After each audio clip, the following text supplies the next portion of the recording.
Un enfant poignardé et une famille brisée. Au micro de RTL ce samedi 4 février, Gérald Darmanin est revenu sur la tragédie qui a frappé sa famille alors qu'il n'était encore qu'un enfant.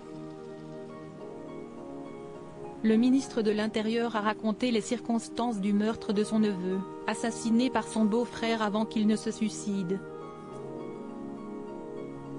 Fils de Gérard Darmanin, tenancier de bar et Annie Wakid, concierge à la Banque de France, Gérald Darmanin a 10 ans en octobre 1993. Il a une grande sœur, maman d'un petit Boris. Un soir, lorsque celui-ci ne rentre pas à la maison, comme prévu, la mère est certaine que son fils se trouve encore chez son père, dont elle est séparée. Paniquée, elle appelle son père, Gérard Darmanin, qui se rend au domicile de son gendre.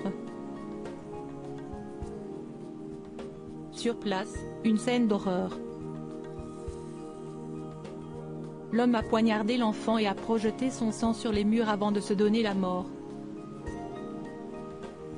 Ma sœur était divorcée.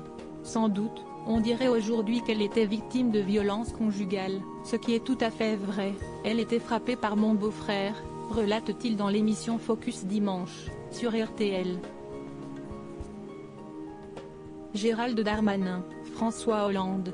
Ces politiques dont la vie privée a été chamboulée en 2022 après le meurtre, la famille se déchire. Ce tragique événement aura de terribles conséquences sur la famille Darmanin, en particulier sur le petit Gérald. Le média Femme Actuelle rapporte que le père de famille prend alors la décision de déscolariser Gérald de peur que sa famille soit à nouveau touchée par une action complotiste. Gérard Darmanin sombre dans l'alcool, et des tensions entre son fils et lui commencent à naître.